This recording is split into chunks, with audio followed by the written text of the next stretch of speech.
Hi, this is Dr. Graves from the Cal State Northridge Geography Department and geographyplanet.org.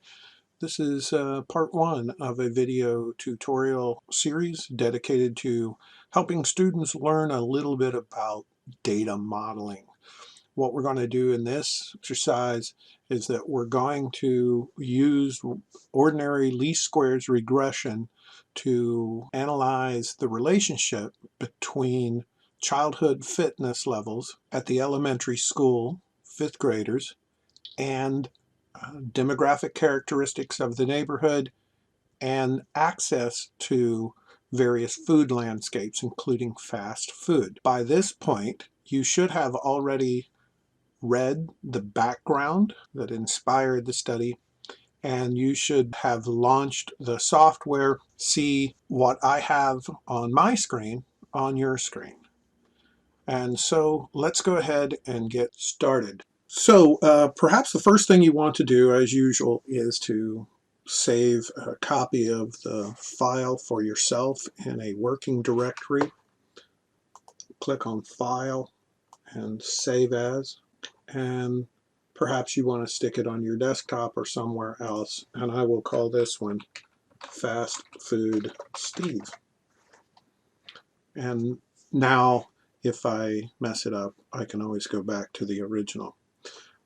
First thing you should do is probably examine the layers of the data presented to you.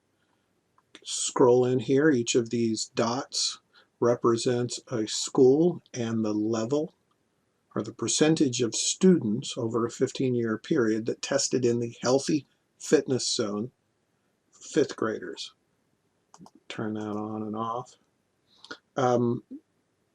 Notice that there is also a fast food ban. I'm going to right click and select zoom to layer, and this area that's inside this red boundary is an area where the so-called fast food ban was enacted. There's some other ones here that you will look at. Here's the average healthy fitness zone by zip code, and some that have the sort of number of fast food restaurants that are there. These areas in sort of this peach color have less than 15, for example, and the areas in the darkest purple have over 71 fast food restaurants.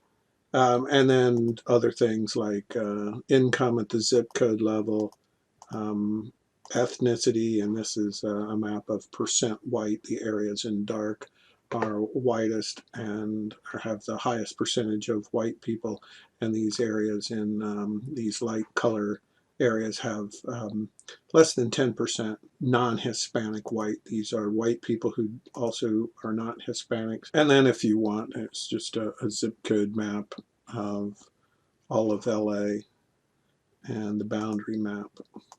Now, if you find your computer loading slowly, you can turn off this world street map, and you should be reasonably fine. I think only one question requires you to have that, but it's loading rapidly for me today, so I'm going to leave it turned on. Most of our attention will be focused on the fast food ban area here in South Los Angeles, and over here in the Santa Monica area. They're close to each other but have very different fitness levels for the fifth graders. So the first thing I want you to do is right click on the fast food ban, zoom to layer so you're zoomed way in, and then find Magnolia Avenue School. I'm going to zoom in here closely. It's at near the corner of Vermont and Venice, and make sure your Explore button here on the map toolbar is activated. Click once on Magnolia Avenue Elementary and examine the data. What you want to be able to do at this point is interpret the pop-up window. So it gives you the name of the school, the latitude and longitude of the school, it tells you that 3,208 students had taken the physical fitness test, fifth graders, over a 15-year period that this study encompassed, and that on average, over the years, 45% of those students were in the healthy fitness zone, according to the state of California's test, and that the standard deviation is 14.7. In order to better interpret this, what I want you to do is to right-click on elementary school layer and open the attribute table. And let's scroll here a little bit so we can keep Magnolia Elementary in sight. And right-click on percent students in the healthy fitness zone, this is the average, and select from the drop-down menu Statistics. And this is going to bring up a histogram of all of the schools and the data associated with this. Check on standard deviation. So this is for all schools, meaning that the average for all the schools in the study period is about 60% of fifth graders are in the healthy fitness zone, and that's represented by this blue line, and then give or take 13.37. That's the standard deviation. So once again, about 60% of all schools are between these two bars. 34% from the blue to the right gray line, that's one standard deviation above, and 34% from the mean to one standard deviation below. You can turn on the show normal distribution image as well. That line shows you what a nice bell curve this is. So this data is very ripe for analysis because it is conformed so well to the normal curve. What I want you to do is click back on the Map tab and click on Select, and we can click on Magnolia Avenue Elementary, and it shows up here on the histogram, and we can see what that school is in relationship to all the others. If you want to, you can sort of zoom out and pick an area. Click on let's highlight the schools in Beverly Hills area, and notice how many of them are on the right side, the plus side of the average, and only one of those schools that I selected. If we select instead schools in the band zone, here I'll just select a few of those.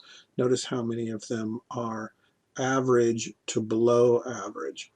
And this interactive tool works the other way. If we want to select just schools from the lowest end of the histogram, and we can zoom out and we can see how they're doing.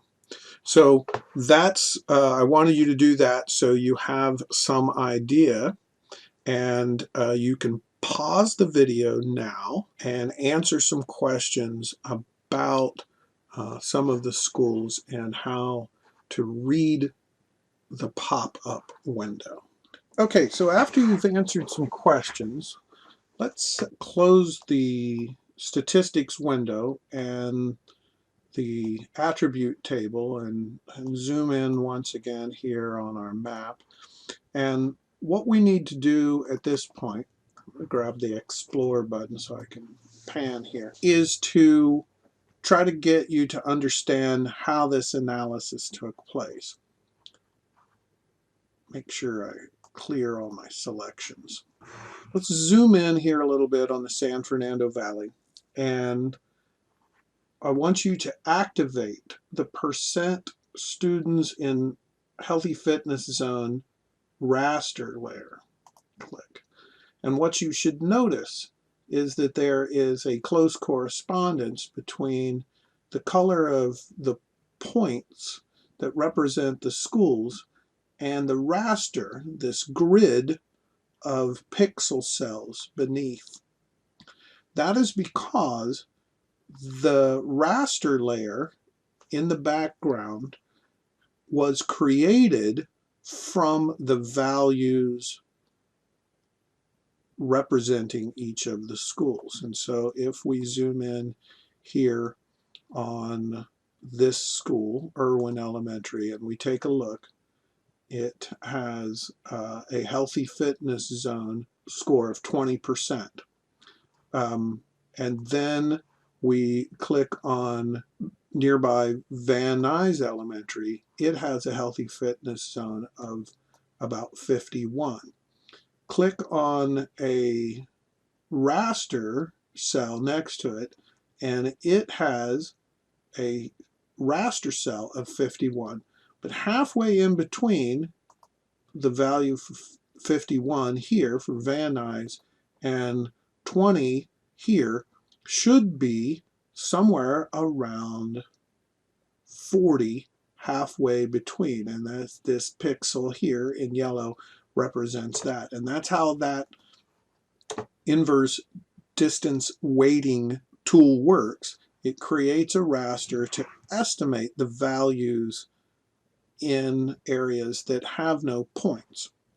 Weather maps use those.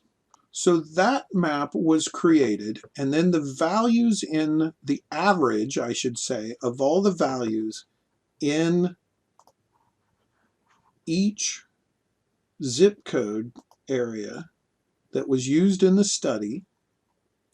So all of these pixel values, these little squares, turn off the street map, the average of them was taken for this zip code and converted into the mean healthy fitness zone. So I'm turning that layer on, and I'll turn the raster off.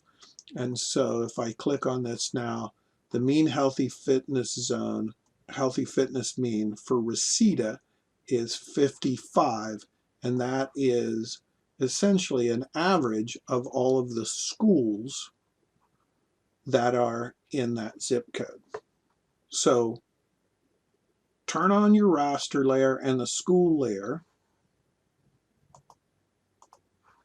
and answer a few questions where you will click on a school and get the data for the school, and then you will click on a raster grid very close to the school and report that data. So you can pause. Okay, and then you will turn on the mean healthy fitness zone at the zip code level.